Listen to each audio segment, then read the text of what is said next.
So New York State Senator Jake Ashby joins us now, the Republican. Thanks so much for coming on with us today. Thanks for having me, Tom. Jake here to provide a bit of a rebuttal, a response to the passage of the one House budgets this week by the Democratic majority. Your conference in the Senate provided a lot of pushback, a lot of debate on the floor on Thursday. For you, what was the biggest, point of contention? What is your response to the budget that was passed here by the New York State Senate this year? Well, in my mind, we see New York State, and it's a fact, continues to be a leader in outward migration among states across the country. And I would like to see a budget that aims to fix that. And what we have seen is just a ballooning in spending that is almost incomprehensible. And if we're looking at how to make this state more affordable, how are we going to do that if we see a 12.7 increase in just last year's budget? You're always going to find things in these budgets that are worthwhile, and obviously things that we're supportive of. They're in there. But you also find measures that you're just kind of left scratching your head in terms of how is this making New York more affordable? How is this making New York a place where people want to stay, where people can start a business, raise their family, and be successful, where new college grads can stay rather than looking elsewhere? And unfortunately, this one House proposal, I don't think meets the mark on that.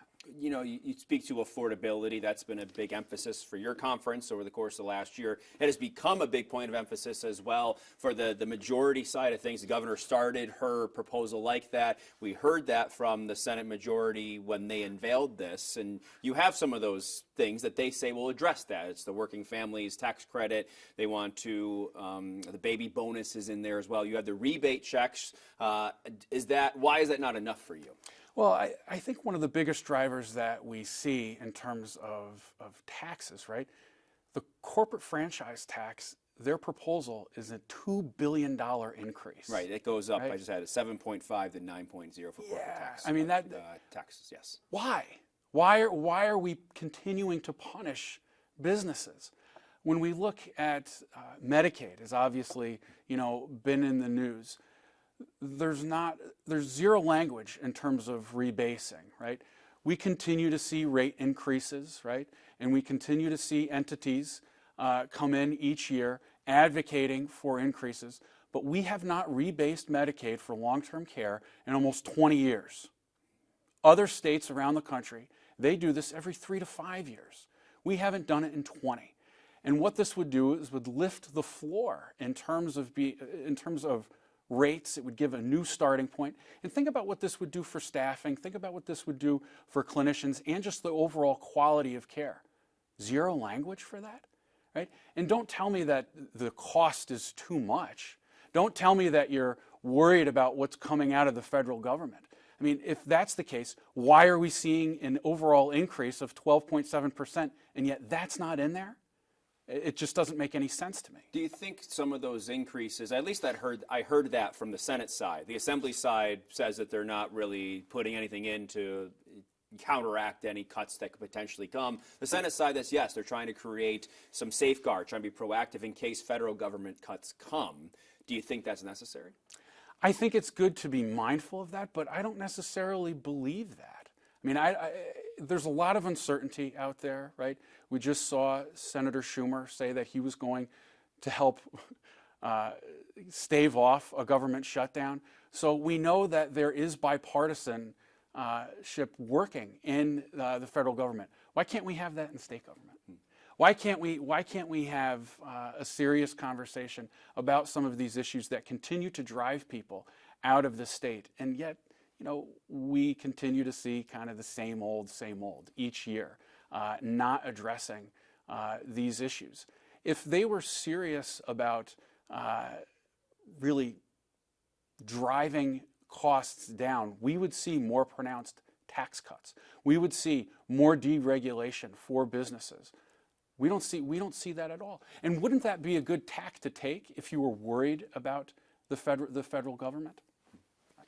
You speak to bipartisan, but at the same time, you know that you're in the minority. They have a governor that's a Democrat as well. But I will say that you align with her on some of the things that she proposed, as opposed to some of the things that were not included in either of the House budgets. One of those, if you're talking quality of life, and whatever you might think that this would address or not, is a voluntary commitment. I know that this is something at your conference, in terms of Kendra's law, has been really big on expanding. Why was that not included in this? Again, I don't know. That was something just to be clear, that was something the governor proposed in her budget. Yes, yes, that was in the executive's proposal. And when that came up in debate yesterday, there was kind of some circumlocution going on in terms of getting a straight answer out of that. But I do think that it's important for us, for the governor's proposal and our proposal, really, to meet on this. And I'm disappointed that our majority members don't see the value in that, because how are you helping somebody? How are you caring for somebody by allowing them to continue to suffer and live in that way? I don't think that's a compassionate response. So I remain hopeful that maybe this is something that we can work together on. The fact that we do have some bipartisan support here, it gives me some hope. The rebate checks, that's something else that changed a bit from what the governor originally proposed. And I know the pushback from the governor's proposal, everyone said, well, this isn't a long-term fix. This is a one-time shot in the arm. But then now the Senate has proposed 3 years just to seniors for rebate checks. Does that fix it? I guess is that more palatable for you? Why not just lower taxes? Why not just make the state more affordable? Why are we continuing to have a tax increase so then we can give rebates, right? And again, I think that speaks to the sustainability and also the philosophical difference that we have in the legislature. I think that we can walk and chew gum at the same time, right? I think that we can make this state more affordable. We can reduce taxes, and we can still, have rebates, right, where they're needed. But it can't be all one side, is what we continue to see. And so that gets me to another point of contention. That's the HEAT Act that the Senate has proposed to be implemented by 2030. That was a big sticking point during the debate yesterday. What you learned from those back and forths? I learned that they're taking their time, right? That they are listening, I think, to constituents around the state, but I don't think that they're listening enough, right? For example, the electric school bus issue. This is something that I hear across my district, whether it's in suburban, urban, rural areas, and yet it's a 2-year waiver process that has to be revisited each year, right? And there's a lot of money that's still going towards this. I would have thought at this point that the message would have been clear. This isn't going to work.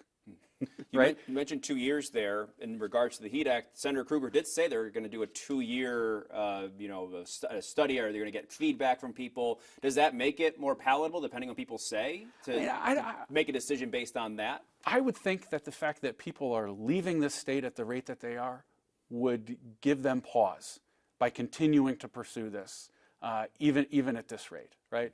If the amount of money that's being spent on this, we're looking at $400 million in fuel taxes that are going to come across. This is going to affect businesses as well, right?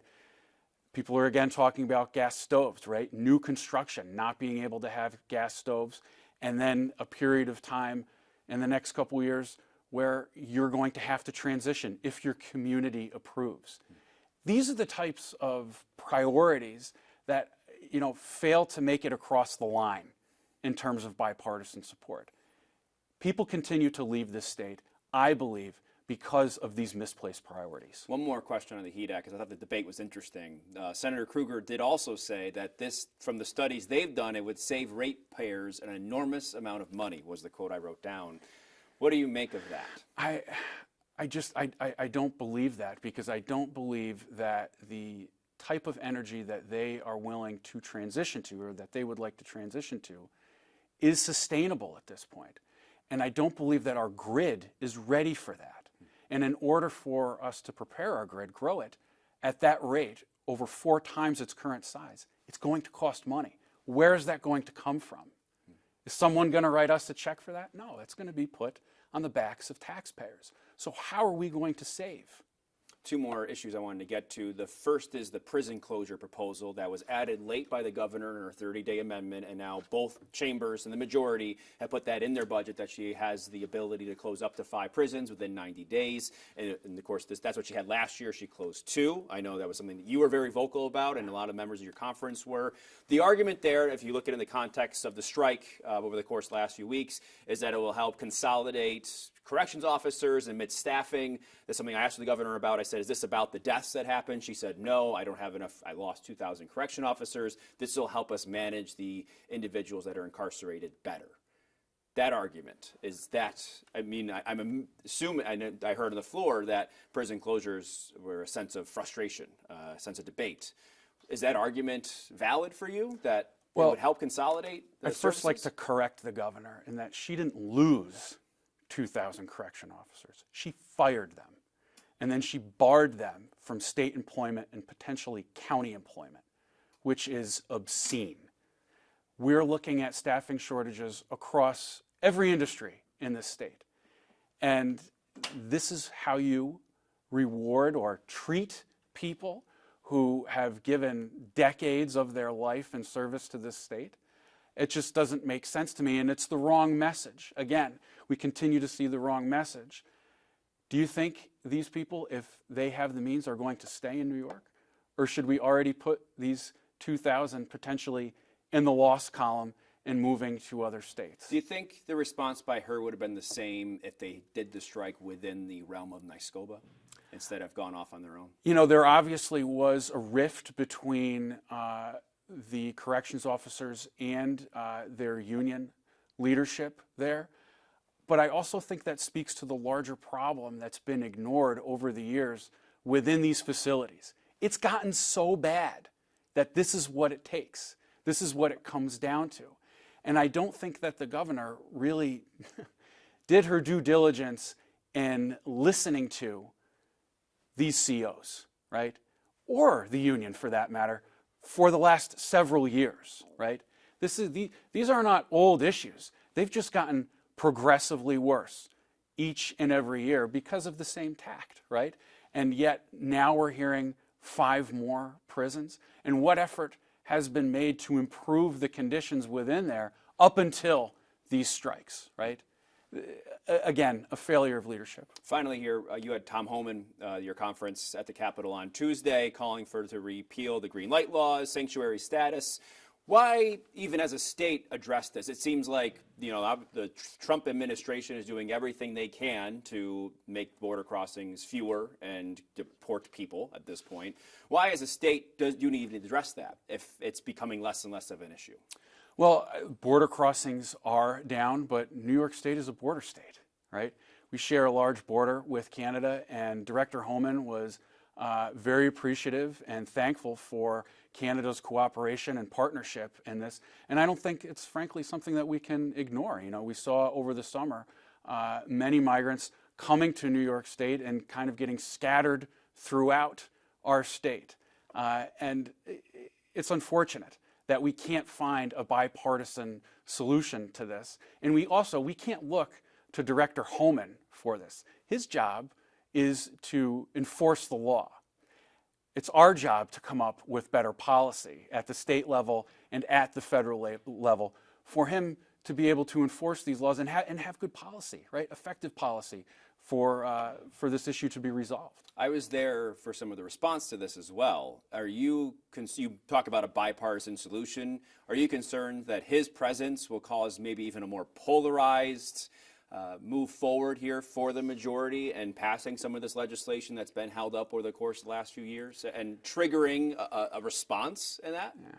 Well, things are already very polarized, right? I'm sure Director Homan's presence, pushed those polarized elements already, farther apart potentially. But I do think it's important that we work to enforce the law together, right?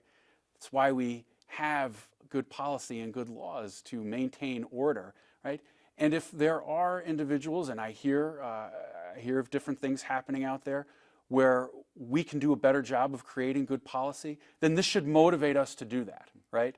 Not just try and gain attention for ourselves or for political gain. We all know that immigration has been a lightning rod issue for decades now. And when it seems that we are able to gain a compromise or a foothold on it in good legislation, it's thwarted for whatever reason. But I think it's incumbent on us not to give up on that. That's our job, and we need to do it. April 1st is the budget deadline. Now that these budgets have been passed and now that negotiations will begin, you talk about the 3 people behind closed doors, but your role for your constituents, what are you going to be fighting for? Obviously, affordability. And just before we came here today, we had a press conference in East Greenbush on wheelchair repairs, right? And that's gaining bipartisan support. So there are a host of healthcare issues, veterans issues that we saw in the executive's proposal that she adopted from our legislation, bipartisan housing proposals that I sponsor with Assemblyman McDonald, and public safety as well. These are all issues. And primarily, the affordability issues, public safety, and energy issues are what we continue to hear from people who are leaving the state. So I think those are imminent and should be primary on people's mind. Senator Ashby, thanks for your time. Thank you.